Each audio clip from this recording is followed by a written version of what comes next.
Ladies and gentlemen, based on the Grimm's fairy tale, the town musicians of Gráinne, we present Better Than Death!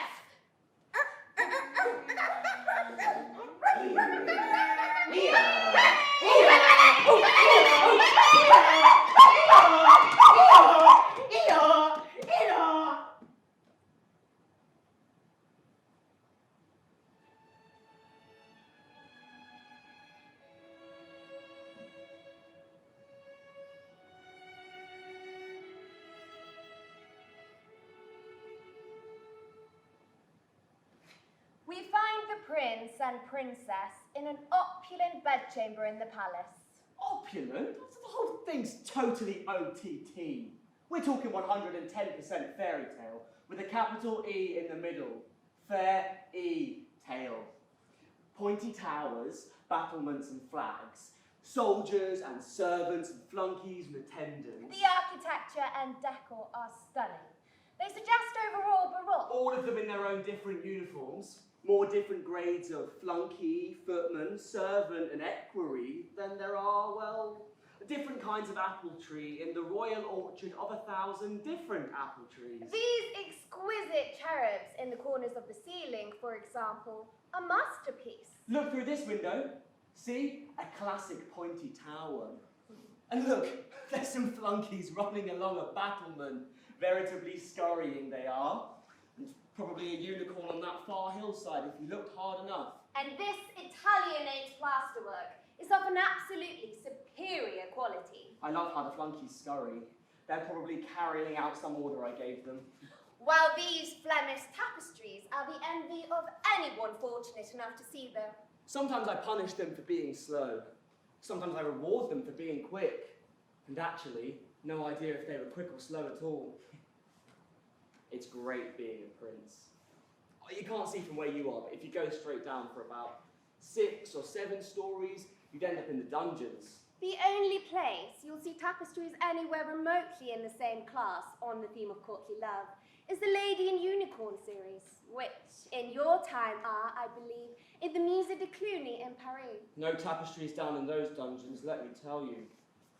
Just cold, dark, and rats. Pathetic moaning from piles of shitty straw. Just goes to show, doesn't it, that imagining things is so much more powerful. That's what I always say to my subjects when they moan about being hungry. Then imagine some food, and it'll be so much tastier than any stuff you'd managed to find. And I laugh, and then they laugh, and laugh, and laugh. Because they love me. These rare and priceless silks from the East surrounding the bed. Beautiful. But who cares? It's all so dull. The prince and princess, by the way, are lying on a spacious 4-poster bed in a state of post-coital exhaustion. The opulent bedclothes in fetid disarray. We've done every page of the Kama Sutra and it is not even noon. Don't you ever wonder if there's more to life than fucking in luxury all day? Let's do that thing from the Chinese manual. That trick with the silk cord. You said it really hurt. Well, at least I felt something. Well then. No, forget it. I want something new. Surely someone somewhere on this planet is performing sexual practices as yet unknown to us. Siberia, perhaps, or North Africa. You could instruct the Privy Council to send out explorers. Good idea. I'll tell them at the next meeting. Which is in fact this afternoon. Is it? We've got to go. Do we? It's called duty levé. We attend the appropriate meetings and councils in the appropriately regal and solemn way, in the appropriately regal and solemn clothes. Sign edicts, hear petitions, and so on and so on. And in return, we provide stability and order and the respect of our government and people. And they leave us alone the rest of the time to do whatever we want. But it's so boring. I suppose you'd rather be a peasant, would you? Squelching around in mud all year and being a swineherd in the next village because he's rumoured to have a chimney. I think if you could catch things in some kind of perspective, you'd be able Perspective! Here she goes again. I suppose next you'll be saying relative. Well, I deal in absolutes. I'm an absolute monarch after all. That's rather good. Perhaps I could become a writer of epigrams renowned across the planet for my unique wit and perspicacity. No, I can't think of any more. A revolution? That would be exciting. Lots of peasants running about the palace, screaming for our blood! Us running in terror, disguised. Me dressed as one of my mistresses, perhaps. The peasants are about to catch us, when luckily they stop to stare in amazement at all the chimneys. And we seize our chance to reach the secret passage. At a river we board a humble fishing boat and slip away into exile with a few meagre possessions, watching the palace burn in the night. The screams of our soldiers and the friends we left behind ringing in our ears as the raging mob hacks them to pieces. Sweaty plowmen and blacksmiths having their way with your ladies in waiting. The finest and most cultivated of our courtiers, roasting in agony on huge bonfires! Bonfires made from our tapestries and furniture. The screams, the blood, the horror! Well, it would make a change. We should get ready. We have church in an hour. Your authority rests on God's blessing. I was talking to the merchants who brought these silks. Oh, yes, and I've they- heard you gabbling away in that bizarre tongue of theirs. Je suis wow, du ciao. Anyway, Where on earth did you find the time to learn it? the Chinese believe in a thing called the mandate of heaven. Oh, good. You're going to lecture me. I had hoped for a blowjob or a beating. Anything that stopped me thinking. They believe the emperor is appointed by the gods. And so do I. Very interesting. Now rub me with oil. But if the emperor does not do his part and act in accordance with the will of the heavens, they will turn against him and the empire will fall. That's why they study astronomy so deeply. And that's why you now have a telescope on the roof, is it? Well, you never know. Besides, it's fascinating. The movement of constellations and planets, predicting an eclipse or a comet. You're weird, you know that. Looking at the stars and doing all those calculations like some man. Just because I don't have a penis does not mean I can't use a pen or a fist.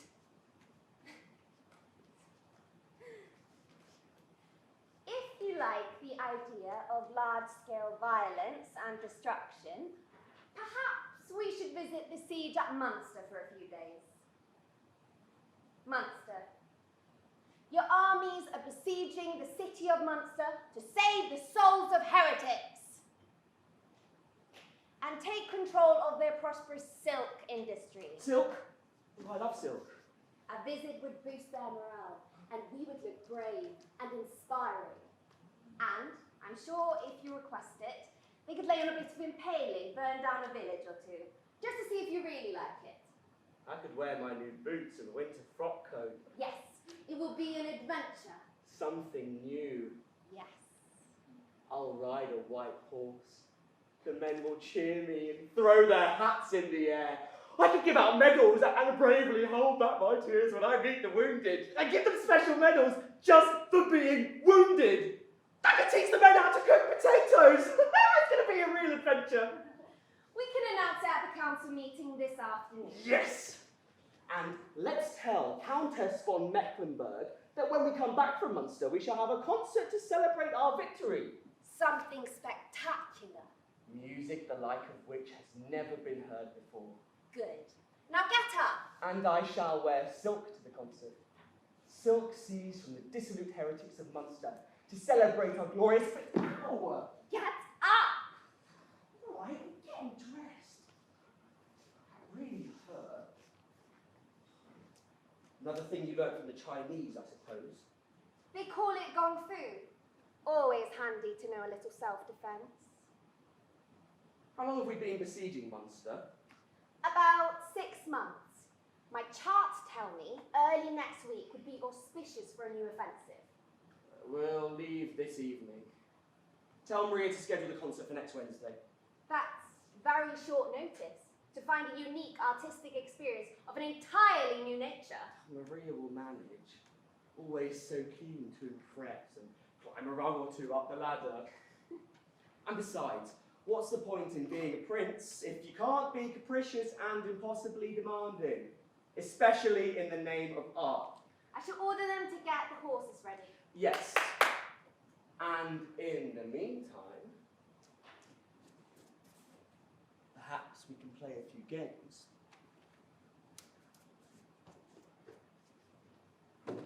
Something to make it a little bit kinky. I know, let's pretend we're half brother and sister. We are half brother and sister. Oh yes. We get married. That would be kinky. Stop it. They could make a statue out of me, leading the troops on a horse. Yes. Yes, come on. Oh, the wounded I present the medals to at siege. Remind me to tell the generals to make sure they're not, you know, too badly wounded.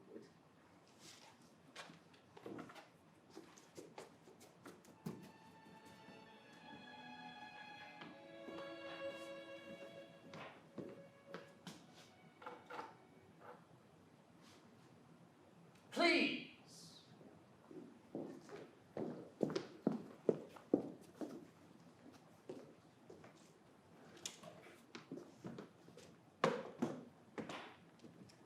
The interior of a coach. Bumping along a rough forest road. What a happy coincidence, Herr Fugger, that a favorable wind brings you home in time to share this journey with us. It is always pleasant to make port early after a difficult voyage, Count von Mecklenburg. This unforeseen and providential excursion and the charming company of you and the Countess is indeed a delightful bonus. May we once again offer our sincere condolences at your loss. You are gracious, Countess, as ever. Very kind. But widowhood is a woe which half of those who enter into matrimony are destined to endure. Some will endure it more easily than others. At least I have the comfort of knowing she is safe and delivered from this vale of tears, and that I have this opportunity of retrieving her stolen jewels. Tell me, how precisely were the robbers confounded?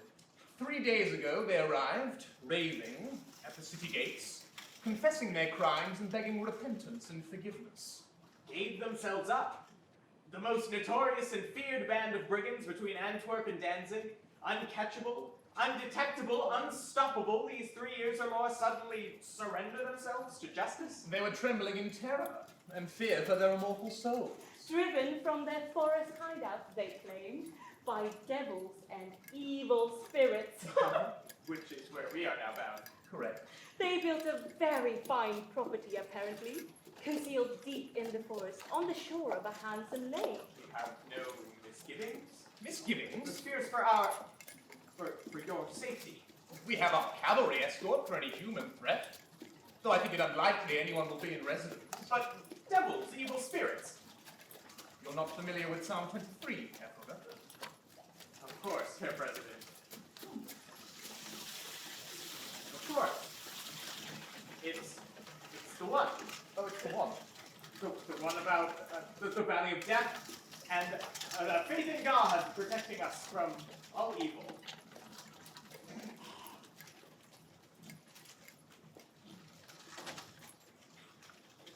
That is most curious.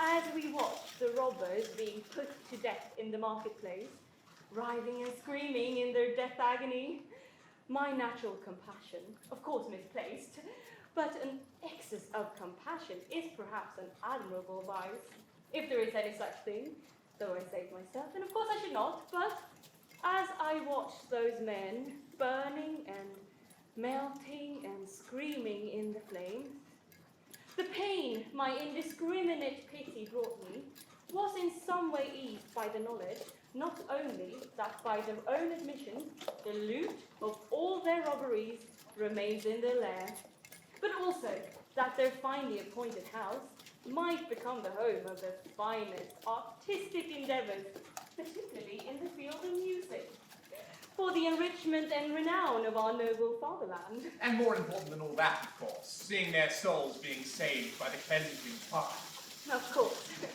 Yes. Their salvation was much more important to me than getting another big house. In fact, I thought of marking the occasion by commissioning a new string quartet, the melodies of which will be based on the screaming agony of the burning robbers. Out of the melting flesh of sinners comes a new beginning. We've decided to call it the Repentant Phoenix Quartet. How lovely. Unfortunately, these plans must be deferred. Yes. Only this morning, the Prince has directed me to provide a concert of exceptional new music, featuring unknown performers, to celebrate his return next Wednesday from the siege of Munster. Next Wednesday, my cousin does have a habit of making so many unreasonable demands upon you. Such are the responsibilities of a nation's cultural arbiter. You too are fond of music, Herr Count?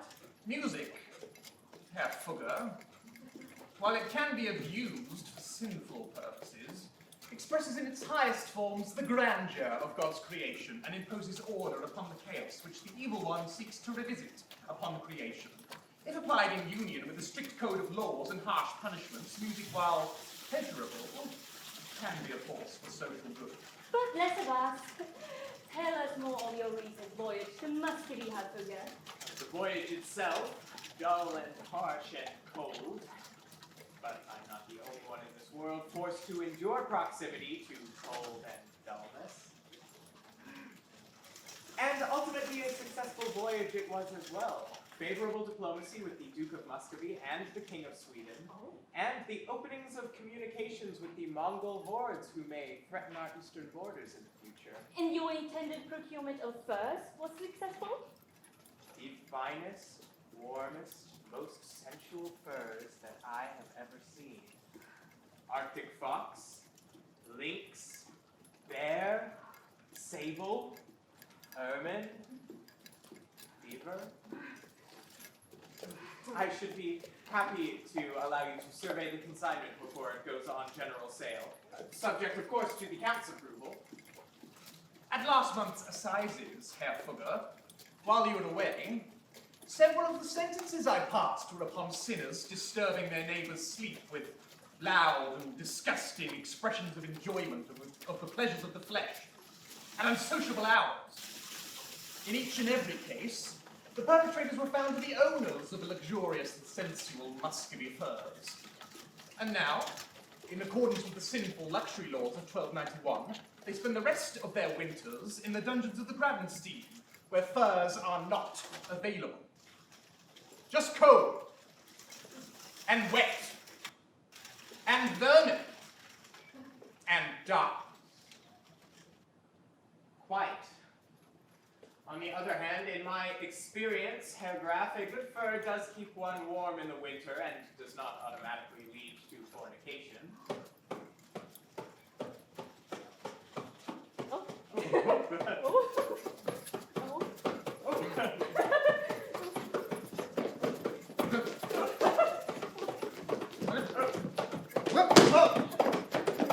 In 100 yards, we have reached our destination, thanks to the Lord. Oh, yes! I see the house through the trees! I shall go ahead with the captain of the guard to reconnoiter.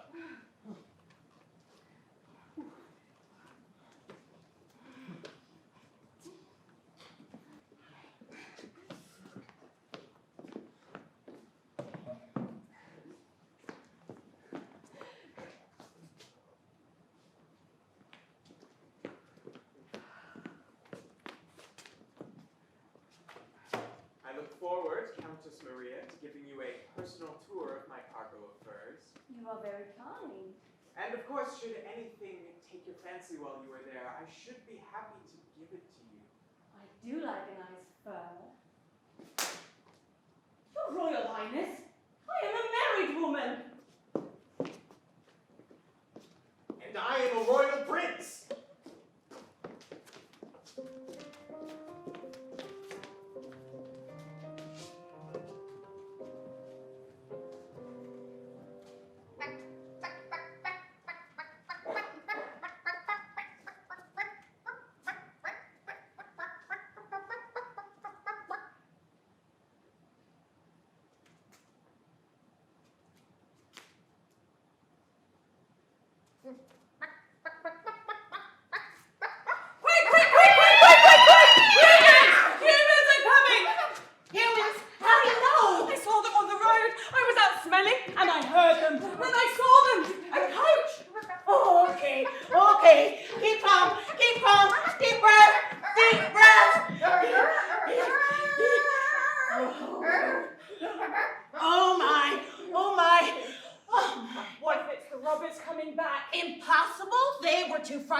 Besides, they'd be no match for us because we could kick them, or bite them, or scratch them, or peck them.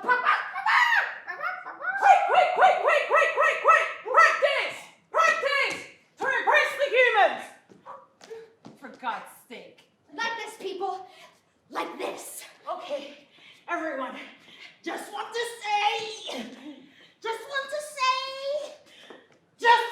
say that what has got us to our newfound state of freedom is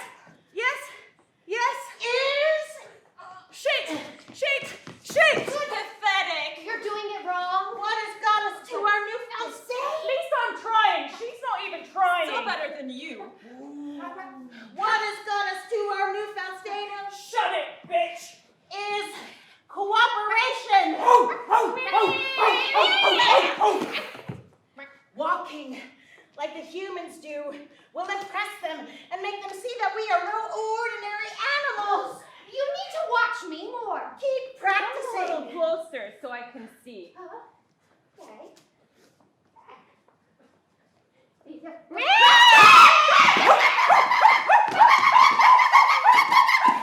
Now, look.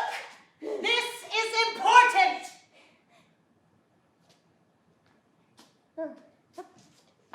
Wait!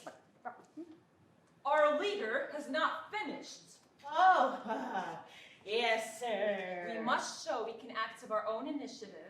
We must show that we can act of our own initiative. That despite being animals, Despite being animals, that we are capable of living autonomously and as equals and free. above all, when our visitors arrive, they will be wary of us. They will believe we have magic powers, and that's how we chased away the robbers. They must leave believing the same. We must remain mysterious. Is that understood? Yes! Mysterious! Mysterious. Of course, mysterious. I hear them! I hear the carriage! The cockerel flies up onto the roof. Ooh, I see them. Through the trees, I see them. A coach and four. Here any minute. Here any minute. Get some food, light a fire, tidy up. Remember, we need to appear sophisticated. Take all the piles of shit outside. Oh.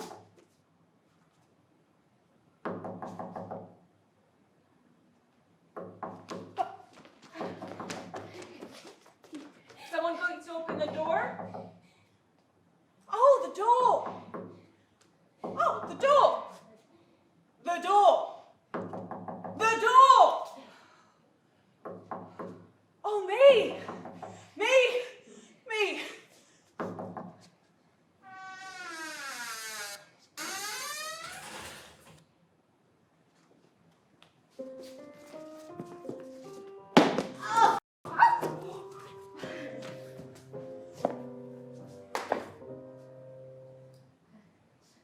Good evening. Count Otto von Mecklenburg and Westphalen, High Elder of the Hanseatic Presbyterian Church of Bremen, unreformed. At your service. Long live the Archprince! Long live the prince! Long ruff, ruff, Allow me to present my wife and consort, Maria, Countess von Mecklenburg and Westphalen and Bremen.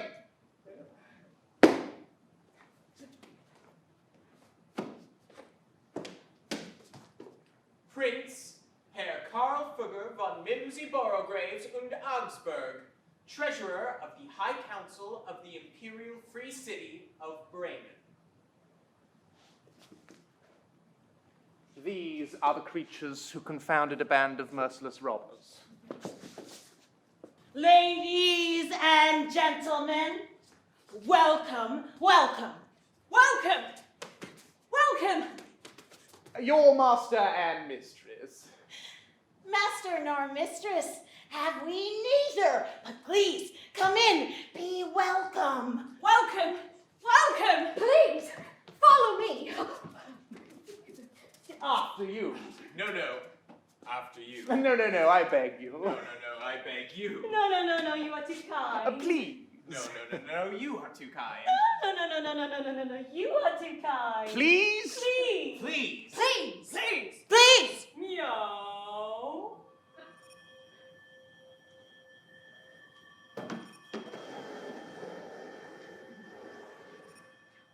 Please, after me.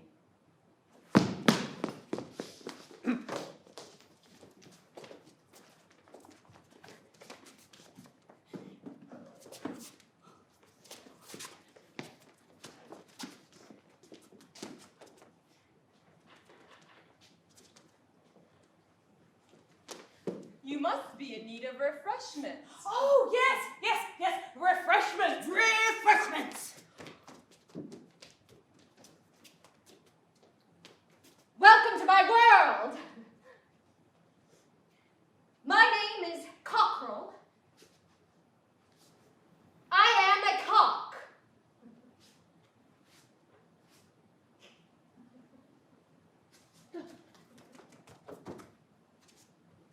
These are the fattest worms that I have caught in the last 3 days. I saved them especially for distinguished visitors. As you will see, they are still wriggling. Please. No, thank you. Some hay, perhaps? No, thank you. Nettles? No. Oh no, we forgot clothes. Everybody clothes.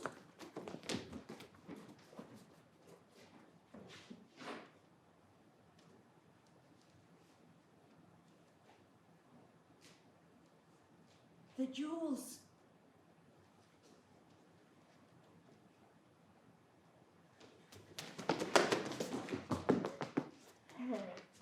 I'm really sorry. We forgot about how humans get about nudity. And we picked out a load of really nice gear from the wardrobe upstairs and completely forgot to put it on.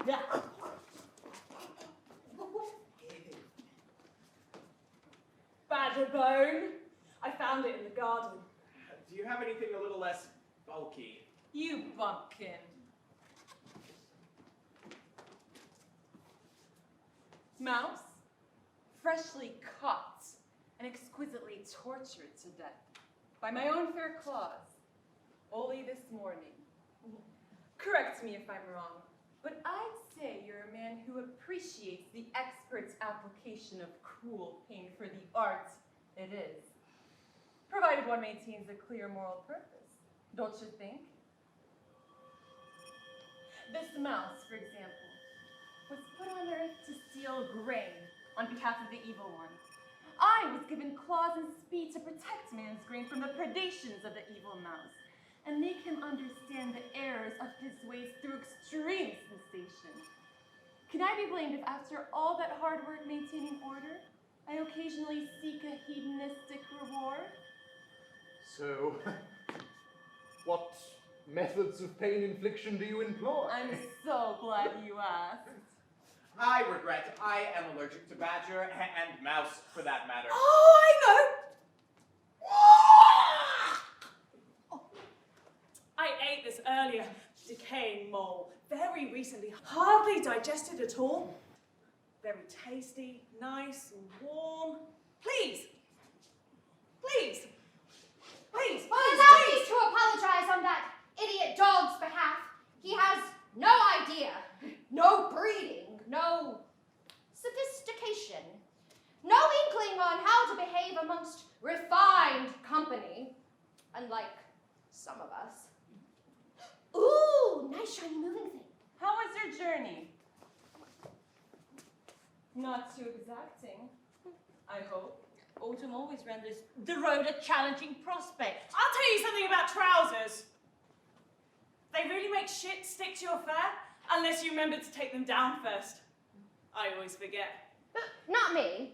I dispense with trousers and just wear a long waistcoat, giving me great style. And the ability to shit at will, unimpeded, just as if I was naked.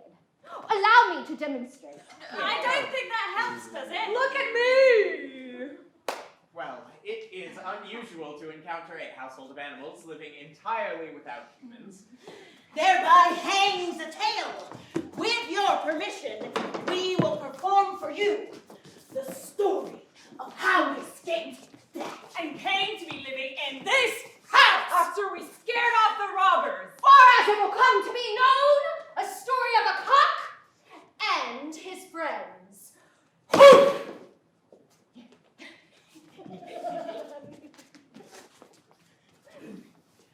One day recently, I was at work.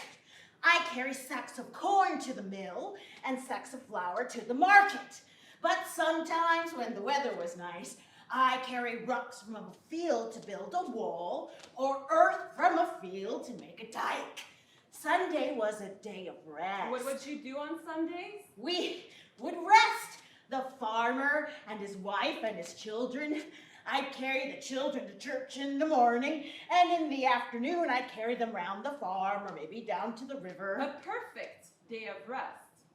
Oh, don't get me wrong. I think humans are great. Oh, yeah! They're great! Except, of course, that they're living in total depravity and the bondage of sin. Until transformed by God's grace. My former master and mistress were good friends of the church. The pastor visited often, especially when he knew she would be there spinning yarn alone. He would spend hours showing her just how to hold the spindle. Well, recently I've been getting a bit slower. Maybe not able to carry quite so much. I knew I was getting slower because my master would hit me more often with a switch. And then last time we're at market. Market. It's not just people selling things and buying things. There's entertainment going on the square. People playing music, jumping around and dancing, walking on their hands, breathing fire, throwing things up in the air and catching it again. Everyone's smiling and cheering and clapping and laughing, and them dancing too and singing, throwing them coins. I like the music best. I love the music. All those sounds and noises that go together pleasingly, like the air around you has been groomed and brushed. The music grooms the air, and then the air goes inside your ear, and it grooms you on the inside and the outside, so that everyone is facing the same direction and feels good. That's why they sing and dance and smile at each other, I suppose. They have a thing called a lute. Makes a sound like you're being brushed with a lovely soft brush, but not too soft, just right. I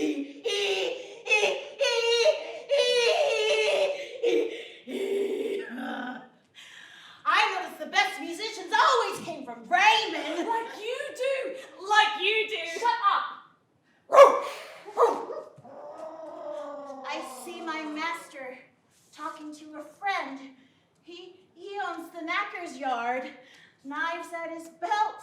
The smell of blood around him. Then they look over at me and shake hands. I went hot and cold, and my guts turned up and down and round and danced inside me. But not good dancing. More like the kind they make dance from the end of a rope sometimes. And everybody jeers and throws things, all jerks and ugly. On the way home, I was feeling the load, trying not to show it. In my skull that night, I was still shaking. One of those storms comes in where the bangs in the sky make it bright outside. In the shadows, is that the man with the knives? Suddenly, a big flash in the sky. It's now or never. When the next big noise came, I kicked down the back of the stall, and I am gone. Up the track and over the hill into the forest, and I just keep walking and walking and walking and walking till dawn. Then, just as the sun is getting warm, I see a big old dog lying in a patch of light. That was me! Oh, that was me! That was me! Panting like he's run further than I walked.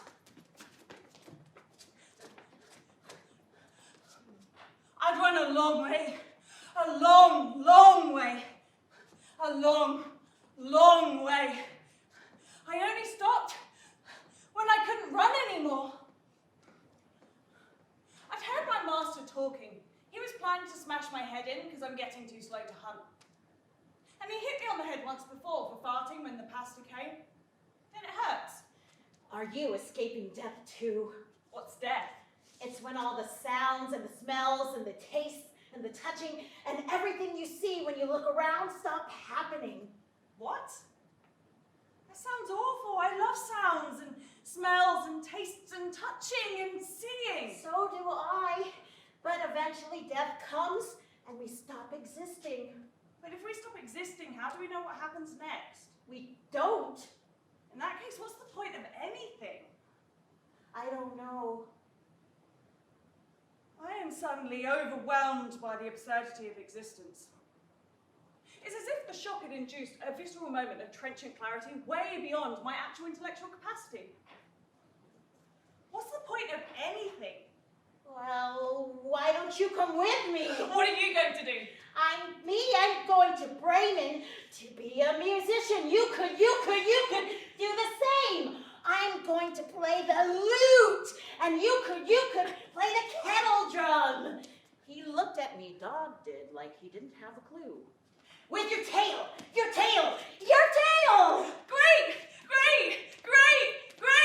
I didn't have a clue what he was talking about, to be honest. But what else was I going to do? A lutenist with no fingers? I like a challenge.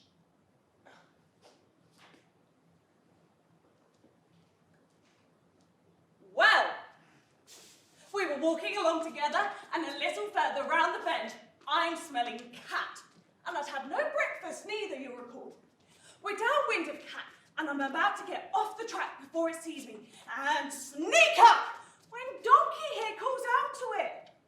Well, of course, then the cat notices me, starts growling, frizzes out its fur. I thought it's bigger than I thought. The dog, of course. Thought I hadn't already seen it. That's dogs for you. They're stupid. And yes, he would be stronger in the long run. But in the short run, I was just 2 jumps from a tree. I love the way that always frustrates them. Oh no, it's gone. It must be around the other side. No, it must be around the other side. No, where? Oh, that's not fair. Anyway, the donkey asks me, Why so sour? You have a face like 3 rainy days. well, apart from this insult of a dog thinking it's clever enough to catch me, I found out yesterday that my mistress was planning to drown me. You catch mice and rats, and all you expect in return is a warm place to sleep and a few scraps from the table, and all of a sudden we can't feed all of them. We need to drown a few. Fetch a sack. I've never liked the look of that one. And I was off there and then, straight out the door like a rat caught drinking from the piss bucket. There's plenty of wildlife in the forest small enough to catch. Admittedly, not the same as having a warm fire to sleep next to under a roof in the dry, is it? But better than death. Well, come with us. We're going to Bremen to be musicians. And the dog is nodding and trying to smile and be all friendly. It even actually says, Yes, yes, come with us. I won't eat you. I won't.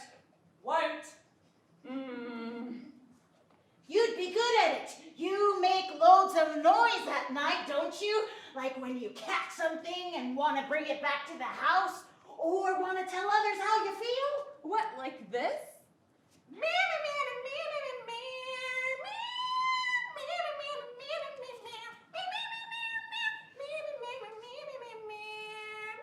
Yeah, that's it. Cat, I feel you. Perfect. Yes, we'll be famous. They'll feed us whatever we want. Food. Yes. Well, nothing else was on the cards, so I agreed to join them. At least there'd be a dog to tease. And I always kept Donkey between me and Doggo and was never too far from a treat. Oh, a fly!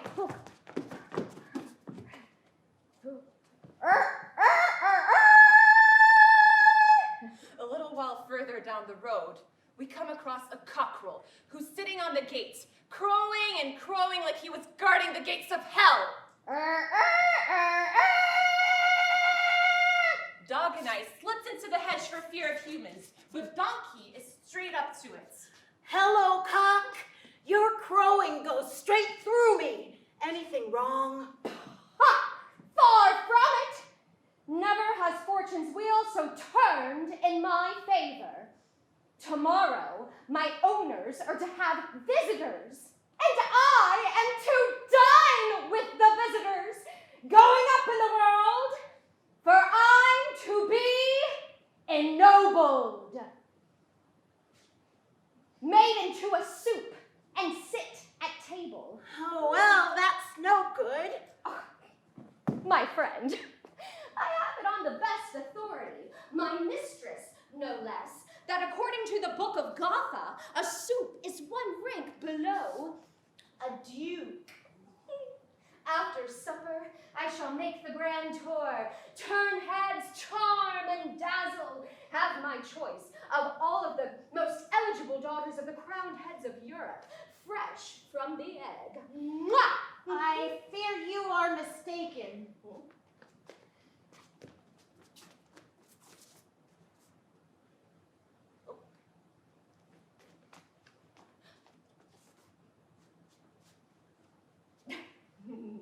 I knew that all along. I was just merely putting on a brave face while planning my escape. Humans, huh? You can't trust a single one of them. They just use us and then they kill us. Evil creatures, I hope they all go to hell. Some of them are lovely. Oh, yes. Of course. No, they're not. Yes, they are. Yes, they are. No, they're not. No, they're not. Yes, they are. Yes, they are. Oh, some of them are. Come with us to Bremen. Along the open road, with no guarantee of a nice barn to roost in. Well, might not foxes lurk in the hedgerow? Well, yes, but better than certain death, surely. And with your amazing voice, you can come with us and be musicians. We're going to make our fortunes and be famous and the toast of northern Germany. Well, will there be grain and worms? The finest. And people watching you. Very well. knew it, night was falling. The light is fading. The darkness comes. Will not make Bremen tonight. I hear wolves. We went into the forest to find a safe place to sleep. There was a big tree. Its lower branches nearly touched the ground. We crept through a gap in the leaves. From the outside, invisible. I went outside to check. Couldn't see donkey, couldn't see cock, couldn't see cat, couldn't even see dog. And then I thought, well, of course you can't see dog. He's not even in there. As we went in deeper through the branches, Cat looked at me and said, After you. I thought, yeah, right. So I flew up to the second set of branches. I could see Cat clawing its way up the trunk. So I kept on flying until I got to the very top of the tree. And by the time I got there, the sun had gone and the sky was dark. There were no clouds and many stars. I pecked an insect or two off the trunk and then walked out along a bough and then a branch and then a twig too thin for the cat. It was cold. And windy. And wet. And dark. Cold, windy, wet, and dark. And I remember thinking, so this is freedom? And then, just as I was about to fall asleep, I saw in the distance a light. The light from this house. So it turned out. Reaching the house, I told the dog to climb on Donkey's back. Then cat climbed on mine. And then I climbed onto the cat's back and looked through the window. Yes, I think they've got that. Well, I can't see. A fire! A fire in a fireplace! Food on the table. Round the table, a group of men laughing and drinking from a stone jug. On the table, a big pile of those shiny things humans go, ooh. at. They were looking at it all very closely. Then one of them looked at the window, Saw us, dropped the jug, and screamed, Devils! Devils! Run away! Monsters! Monsters! Monsters with many And hands! they started screaming and howling and caterwauling back. And away they ran, screaming louder, running faster.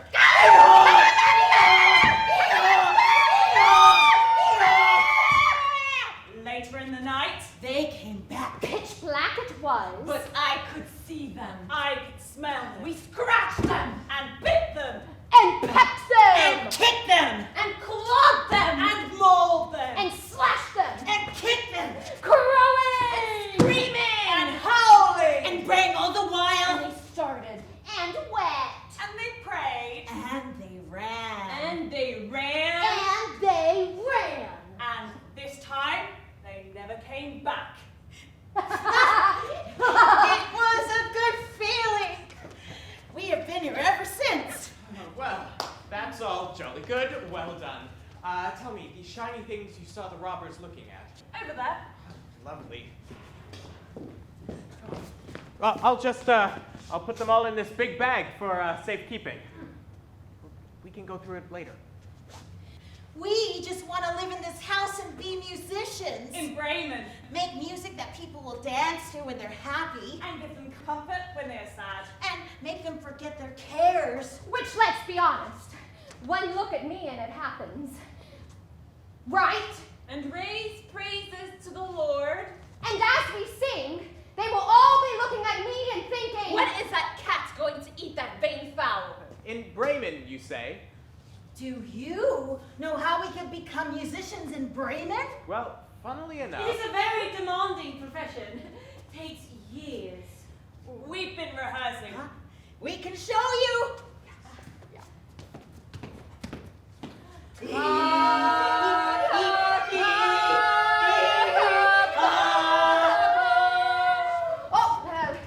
something less sentimental, perhaps?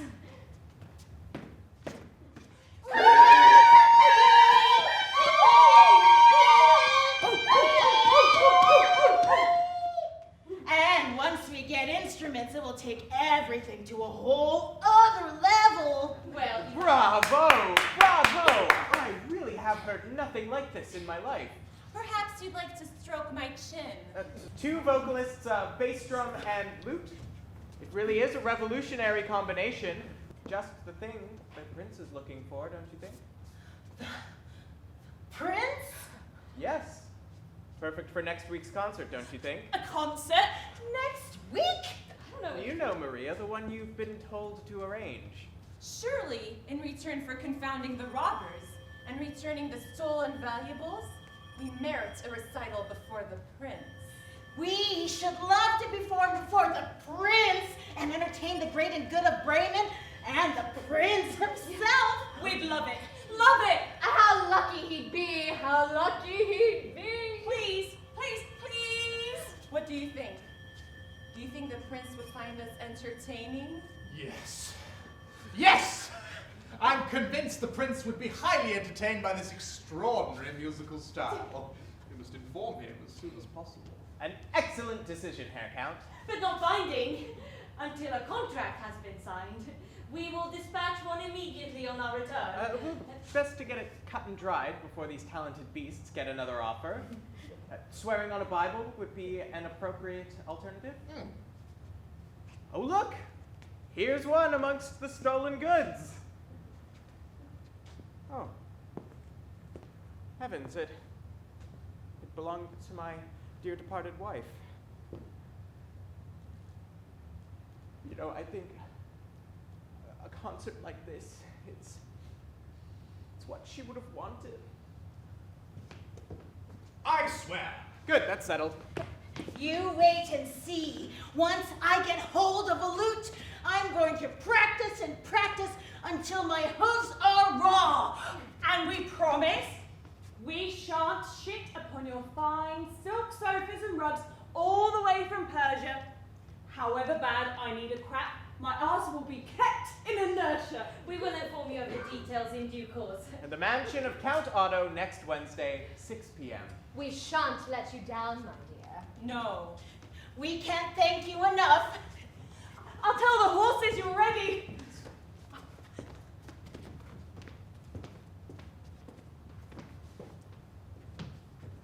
Well, you will, of course, withdraw the offer. Withdraw? I swore on a holy book in front of witnesses. Reneging on one's promise brings disorder and the collapse of all society. You were bewitched by the cat! She's an evil spirit! Bewitched by a cat, for heaven's sake. I mean, next you'll be telling me that somehow she has unleashed in me forces and desires that I have suppressed, for they are sinful and contrary to the furtherance of order and good governance. She was merely fascinating and articulate and expressed this group of lower mammals' desire of achieving a higher level of existence. Ambition is the driving force of civic improvement.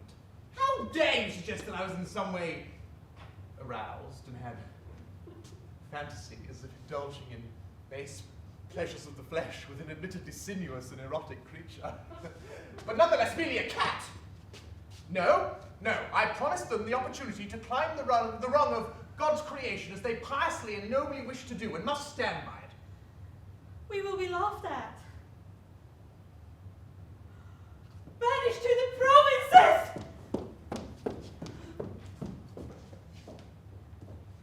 What have I done? You've made life interesting. Shall we return to the city and dine? And on the way we can plan the details of this great event which will endear you to our prince.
on a hill overlooking the besieged city of Munster.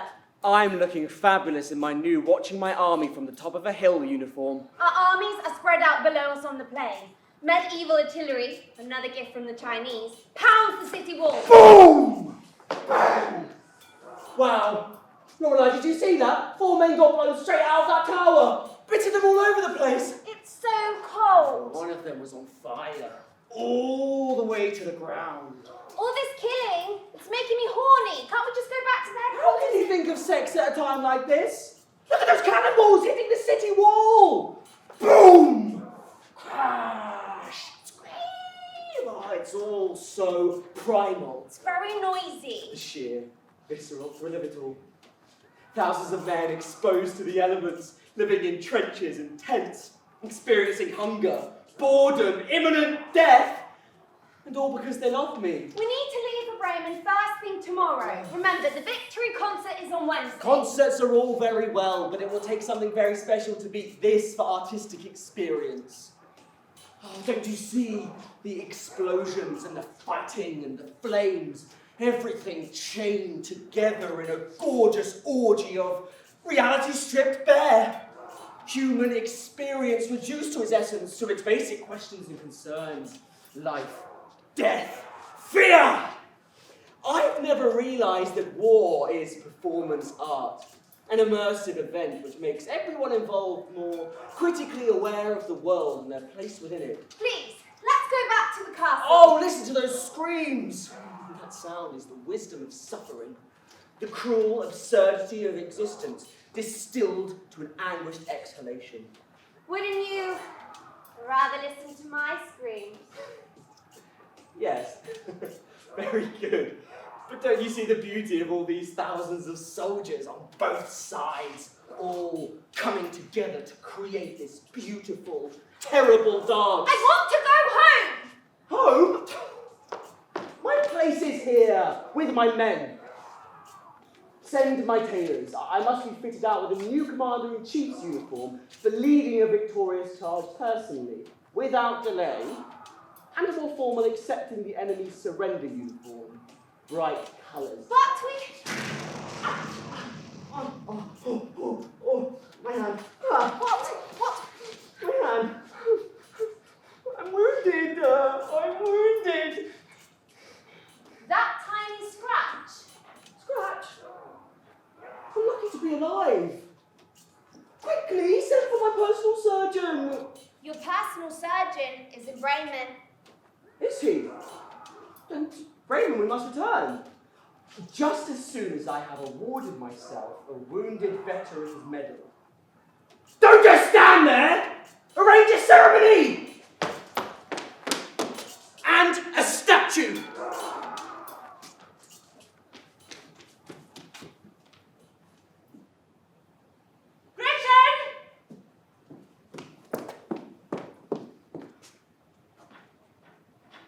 Gretchen! Roses, there, and there. Petra! Candelabra! Gretchen, there, and there. What? Left to the right, to the left, there, up, down, there. Good. Bertold! These chairs are all wrong. Rows of 8 on this side and 7 on this side. Lotte! Over there. Gretchen!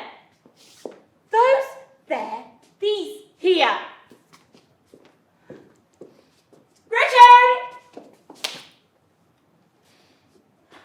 Do you not have any heretics to burn? Are there not vagrant children whose souls can only be saved by the expeditious lopping of a larcener's limb? Gretchen! Tell Günther and Bertold to bring in the sandboxes. One here, one there, and one there. And in the artist's dressing room, there must be straw on the floor. Oh, why sandboxes and straw? Because thanks to my husband being bewitched by a cat, we have engaged musicians for this evening's performance who are likely to take a shit on impulse anywhere in the room. Yes, that's right. A shit on the floor in this room. The very room which Voltaire once described as the most elegant private concert hall in Northern Europe. But what can you do when your husband falls in love with a cat and loses his mind? It is no matter.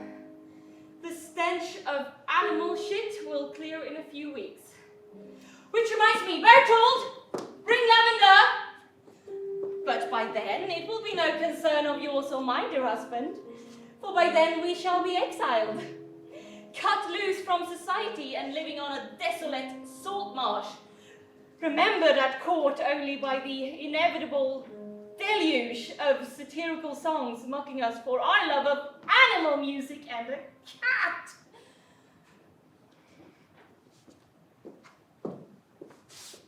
Do not despair, beloved. I am sure there will be dangerous religious deviants living amongst the eels and shellfish for you to root out. Heresy must surely lurk among crustaceans too. You can interrogate them all day long in our drafty hovel, and those who cannot recite the Psalms, you may cast upon the fire! Not there, Petra, there! Gretchen? What did you want? Our destiny is always and completely dependent on God's will. Gretchen!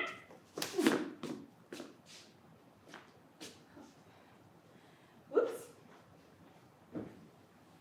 I would apologize, but I'm busy. The humiliation which awaits us this afternoon affects nothing but our vanity. Yes, when the appalling animal orchestra plays, we will become the laughingstock of our guests and of society. There will be mocking laughter and taunts when we appear in public, but that is just God testing us, as long as we have each other and our faith. Well, we won't. Because when this disaster actually hits, I'm going back to the circus. Back to dancing for peasants on market days on the back of a cart. Back to the life I saved you from. I married you in return for food and warm shelter. Being groped by drunken peasants is far preferable to freezing to death on a salt marsh! This is the devil speaking through you! And who speaks through your cat? I made a promise, which I am bound to keep. For without the sanctity of a word as bond, there will be no order on this earth. Rescinding one promise is the worm which will spread corruption through the whole of the body politic. And a promise made to animals who dare to dream to climb a rung in God's creation? How can that be wrong? Ah, it was idealism. The expanding lump I saw in your breeches as she squirmed on your lap and rubbed around your legs was evangelical zeal. Herr President! Frau Präsidentin, how lovely to see you.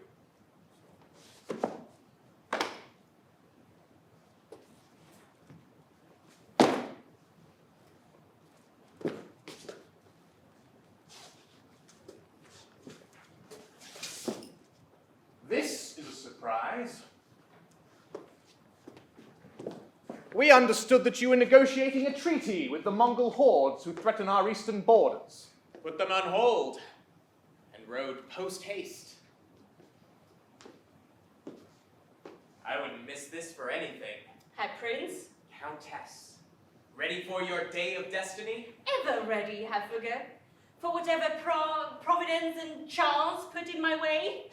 Destiny, artistic challenges, philandering scoundrels. Hey! Look who's here, if it isn't your lord and sovereign himself, freshly back from campaigning.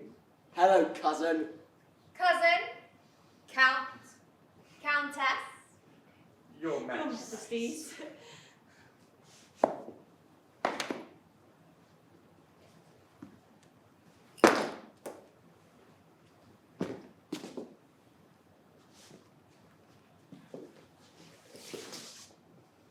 I was wounded. I got a medal. We're very excited about this evening's performance. Yes, indeed. We hope it will be something which will soothe the wounds and terrible memories of an old campaigner. We hope so too, Your Majesty, but who can predict how new art is received? The Countess is too modest, sire. I have witnessed a preview, and I am confident that it will be an experience like no other.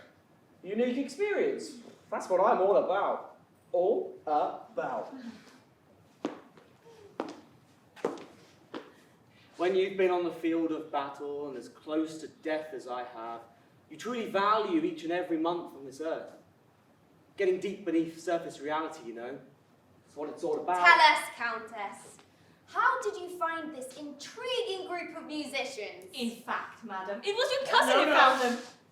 You are too modest. It was entirely the Countess's affair. She has an uncanny knack for detecting undiscovered talent. All the accolades which will accrue tonight are due to her alone. So we're pushing boundaries this evening. We hope so, Your Majesty. Unusual music of the highest standard, I hear. Although I also hear, Otto, that you've been sent mad by the devil and bewitched by a cat. I was not bewitched by a cat. I merely sensed the glorification of God's creation expressed in a novel way, which I'm sure will appeal to your highness. Ah, here come our heroes now.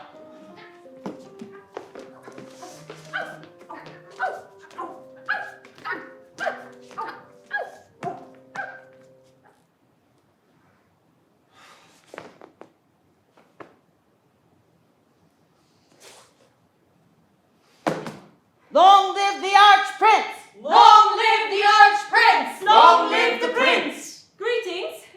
Hi donkey, hi dog, hi cock.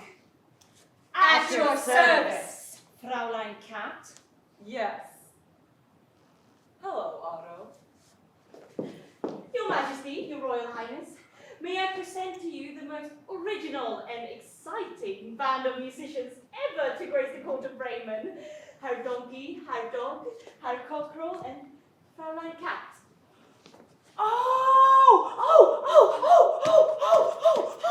Oh my, oh my, oh my! Oh, yes, we just call me Cock. Meow. An animal orchestra. Most unusual. It has always been my dream to become a musician in Bremen. We're pretty amazing, actually. Oh my god, shiny walls. They're called mirrors. Whatever. We make our music with passion to wrestle with the underlying absurdity of existence. Oh, do you now? Do you really? Well, in my opinion, it's the implicit question behind everything we do. Surely. And you found a way to communicate this in music? Who knows? I mean, the gulf between us all, can we ever truly know if we have crossed it and communicated meaningfully? Perhaps all we can hope for is recognition of the attempt, rather than its intrinsic success. It's just a thought. Well, let us have no further delay. Gretchen, show the musicians to their dressing rooms. Bertold, bring a shovel. And Lavender. Thank you! See you later. What an honor. Yo. They're gonna love us. I remembered Dr. Shit. Of course. Please, this way. Let's get the performance started before he has the chance to make a speech. Of course, Your Royal Highness, at once. Herr Kapellmeister! Yeah.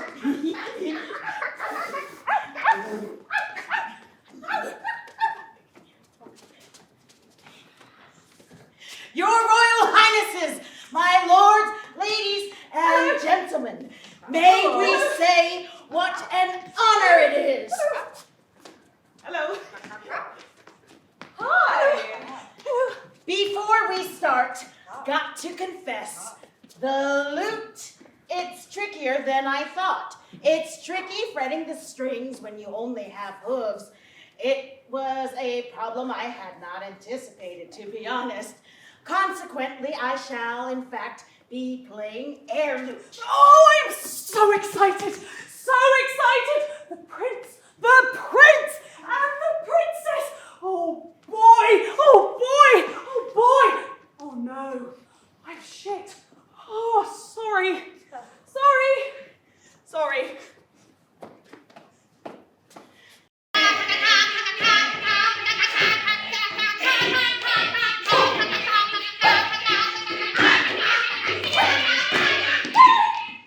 It went on like this for some time. How long I couldn't say, but long enough to make my recent icebound journey back from Muscovy seem a delightful instant.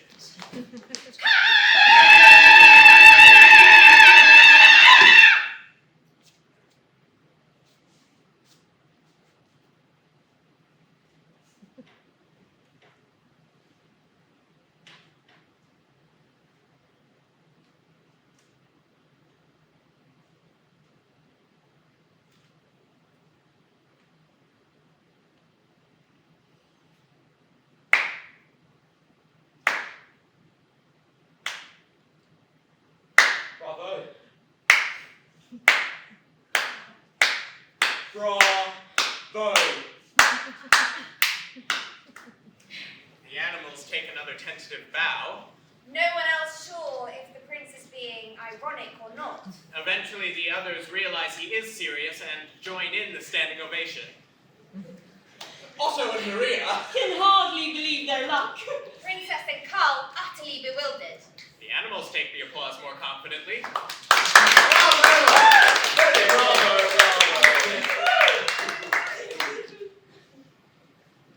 Ladies and gentlemen, my loyal subjects, both human and animal,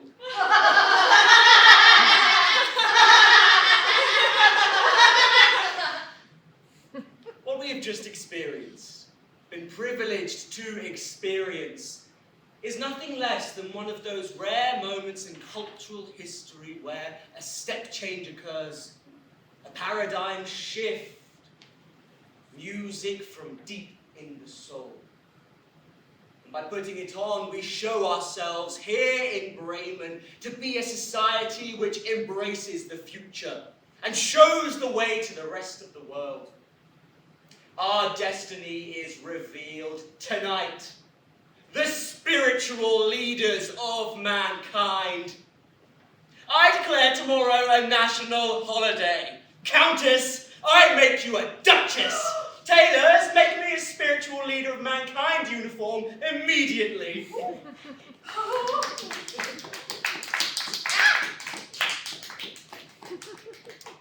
To think there were rumours of certain parties within our court suggesting that one member of this extraordinary, unique ensemble of ground-breaking musicians was an instrument of the devil, when in fact she is clearly the purest vessel of divine inspiration we have ever seen!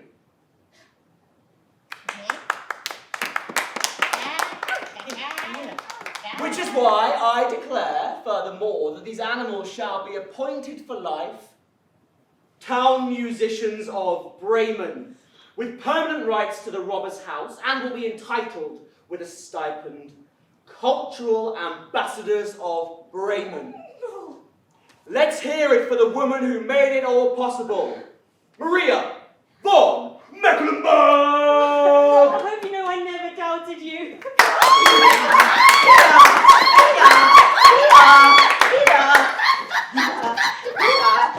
What are you thinking? Henceforth, these holy conduits of the cosmic pulse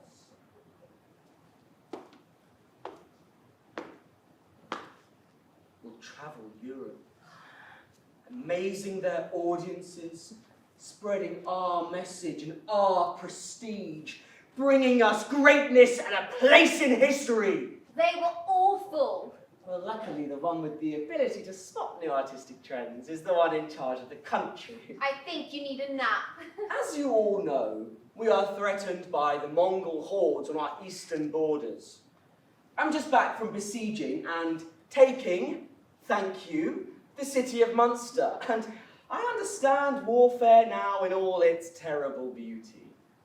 And in the future, we are going to protect ourselves by inspiring awe in our enemies, as every state must, but not through killing and destruction.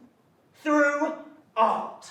What the prince means. You create great art, everybody looks at you, goes, hey, let's not invade that country, let's protect it. Leave them to get on with their thing, you know, creating great art for all of us. I see some perplexed and nervous faces. What His Majesty means is that soft power should not be ignored, but that military forces will always be needed, and that is the way forward. Maybe, but the army will be under command of my arts ministry. You can see the general staff looking a little nervous there. Let us amaze the world with our artistic prowess, so that every nation will seek to be our ally. Well, that is the ideal. Of course, we're not so naive as to think War, a thing of the that... past. Except, of course, with the countries we really have to fight. But all warfare will be conducted artistically, with a high consideration to aesthetics. It's not just about results. Yes, it is! Perhaps our musicians would like to do an encore, and we can talk about this later.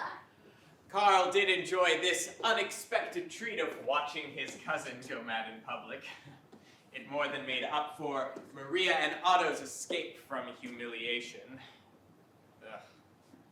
Surely, the moment when Carl took the throne could not be far away. Usurped is such an ugly word. Especially as he had been busily forging strong links with the Mongol barbarians. All this, on one condition, that this beautiful cat will honor me by becoming my bride. No! Something in my shoe. I am shoe. Perfect!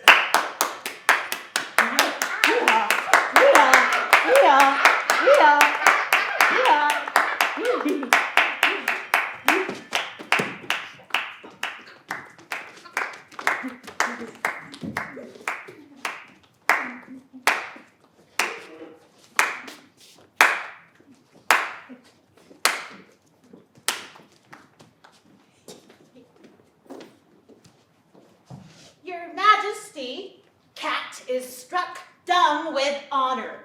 She requests time to consider the honor you propose to her. Well, I should expect nothing less from such an ethereal beauty than to have my patience and sincerity tested. Let us talk to her. No way. But you have to. For all of us. Live my whole life as a possession of a human. If you marry him, we will fulfill our dreams of being musicians and living in freedom. Your dream. Please. Shut up. Right. Enough.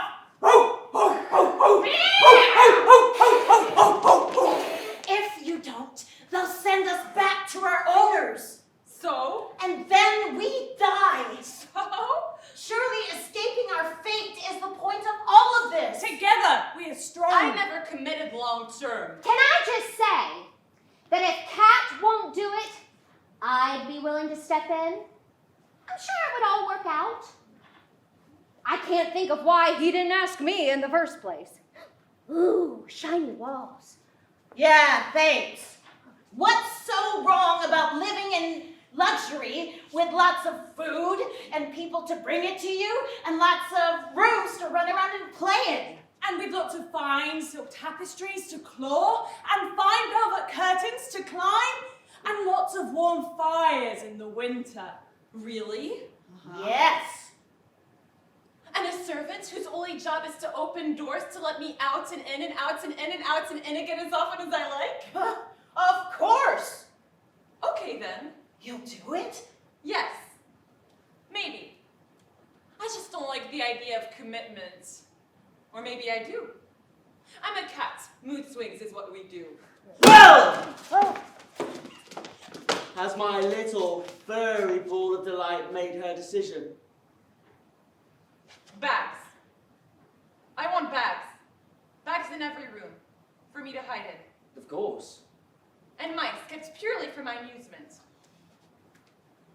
And little bits of cheese in bowls. All granted. No complaining if I claw priceless fabrics? None. I'll think about it. I consent. Great! Tailors, make me a cat marrying suit. No hard feelings.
The prince and cat emerging from the church at the end of their wedding, the congregation naturally contains the great and good from all of Europe. All the usual over-the-top extravagant decorations, banners, flags, buntings, fountains running with wine. Free food for the starving, securing their loyalty for another generation. Music and dancing. Lepers and unsightly vagabonds locked in their hovels or banished to the countryside. I'm bored! Strangely, and most annoying, the crown prince's descent into madness and worship of music did actually succeed in endearing him to the countries of Europe, who all guaranteed his neutrality and booked the animals for ludicrous fees. Congratulations and all joy to the happy couple. Congratulations, Kat! And thank you! Rehearsals tomorrow. I can't wait! And so, Donkey got to live his dream to be free and to live as a musician. When he was not rehearsing or eating, Dog spent all his time studying philosophy, so he could think better, especially on the ramifications of mortality for social structures. Cockerel spent most of his time just staring at himself in the shiny walls. He owed it to the world to look fabulous at all times, for the good of the group. Especially now that Kat spent most of her time just lying around in the palace. She did accompany them on the tour, though, albeit staying in superior accommodation, which swarmed with rodents in accordance with her orders. They were indeed the toast of Europe! Playing to packed houses from Moscow to London, from Hamburg to Naples. Some found the music completely without merit, but the clever Maria, who herself was from humble beginnings and always had to live on her wits, Let it be quietly known that the animal's music was of such sophisticated quality that its true beauty could only be discerned by those of the noblest origin and refined taste. Those who found it awful were lowly born and crude, and just one step up from pond life. And so it was, they held their audiences in rapture. Initially, the rich and powerful of Europe had feared that the examples of animals living in freedom might trigger revolution amongst all lower creatures exploited by the state. In fact, the opposite was true.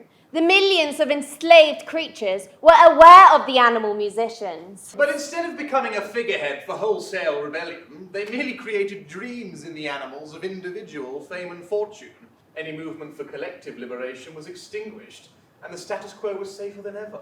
And then a strange phenomenon began to manifest itself. Reports from the foreign concerts told of audiences being not just appreciative because of fashionable opinion, But profoundly moved. It was as if the donkey, seeing that his long for freedom depended on mad, undeserving patrons, and the enslavement of others.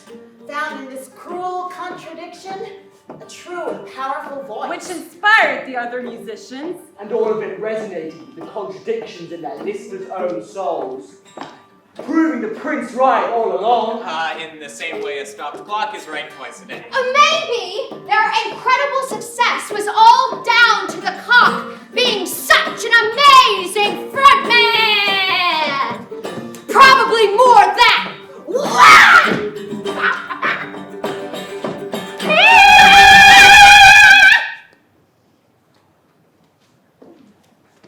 Otto's heart was broken by the faithless cat, beyond repair. But happily, not even his faith could help him. One day, when his festering jealousy had burst into uncontrollable rage, he resolved to murder Cat. Who had been expecting it. One afternoon, just as she had settled into a sheepskin rug with a morsel or two of lobster. He appeared in the royal apartments. Unsteady on his feet like a mouse one has been mauling for hours. As he approached, she lured him out onto a balcony and along a flagpole. He lumped, She hopped elegantly aside. and Otto plummeted to his death. Splat! Ah, lobster. The prince gave him a full state funeral.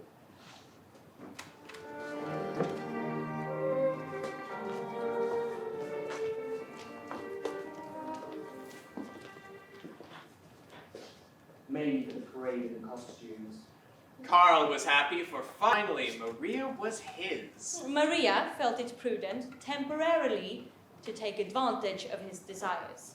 The funeral was attended by all the crowned heads of Europe. Who loved Donkey's specially composed funeral music, and the animals were in even greater demand. Crowds of adoring fans met them everywhere. But pride cometh before a fall. One afternoon when performing in Berlin, Doc was taking tea with Voltaire and Frederick the Great, discussing whether animals have souls.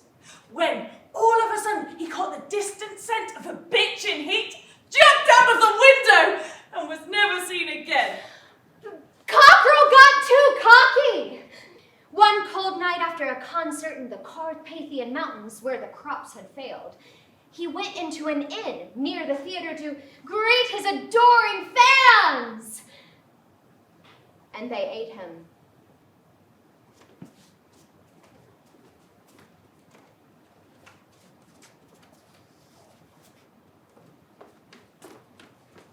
Kat lived happily in luxury, thanks to her charms, her beauty, and her complete absence of any moral principles, and found it easy to doze off by listening to the prince.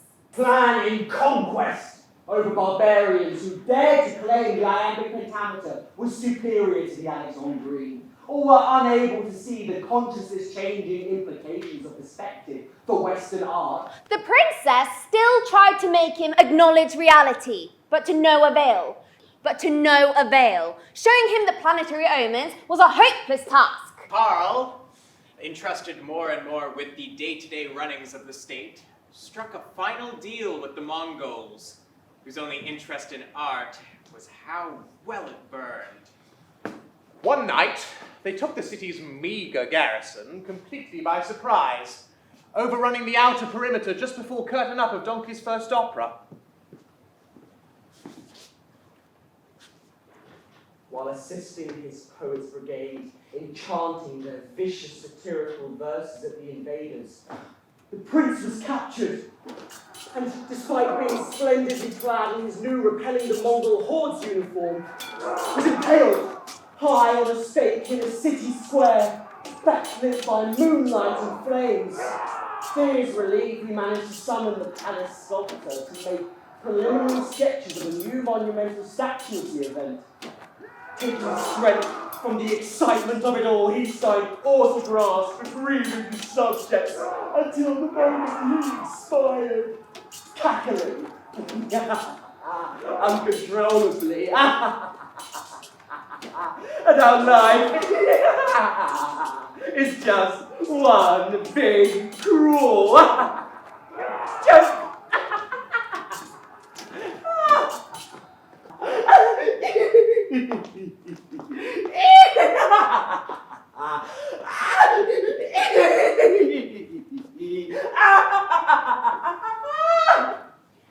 Had he known that the palace sculptor was chopped into small pieces only moments later, he might not have laughed so loud.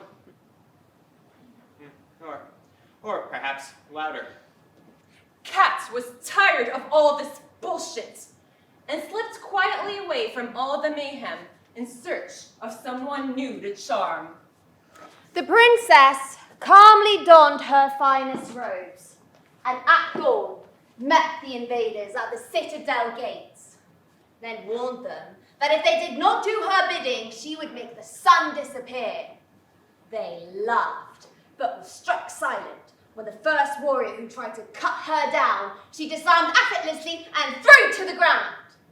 Then, the eclipse, whose commencement she had calculated to the second, began.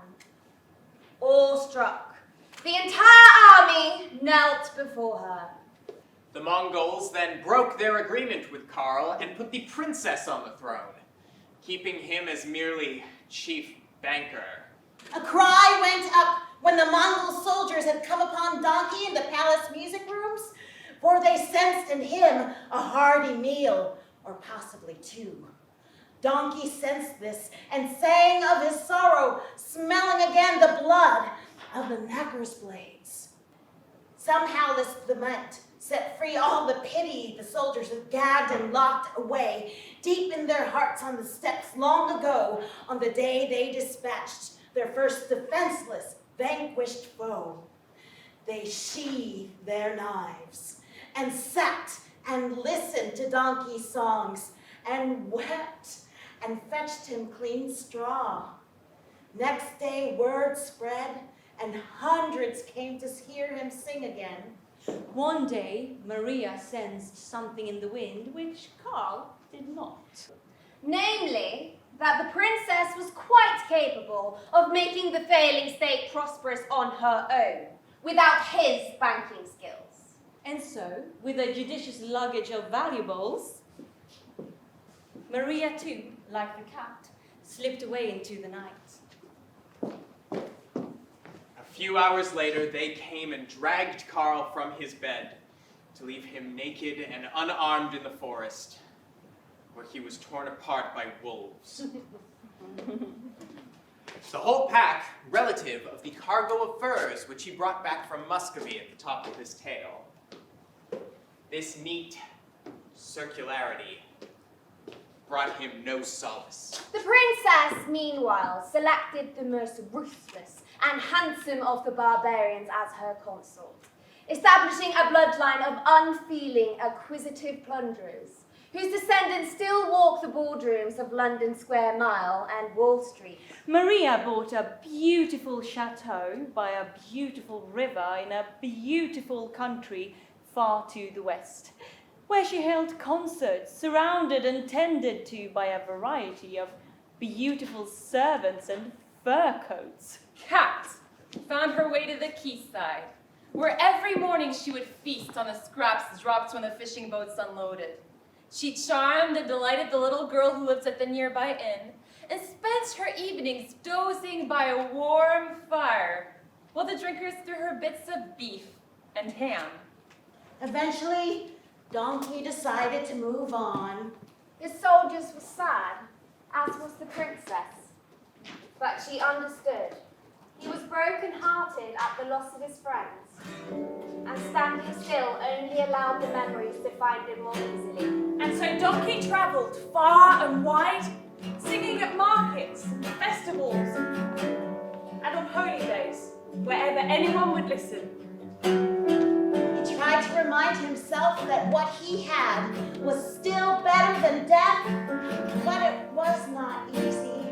The sadness sat so deep within his bones that soon Donkey's body wasted away, and all that remained of him was his voice. Which you can still hear if you listen out on the breeze as it runs through the trees, in the space between lovers on moonlit beaches, in the drums of a midnight choir.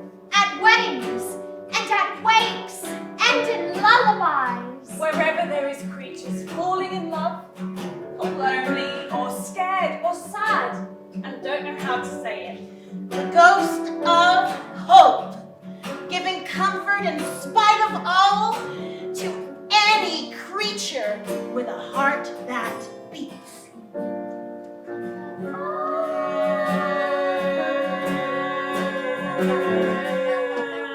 On the other hand, maybe through time, the storytellers just twisted the facts to make the story sound sweeter.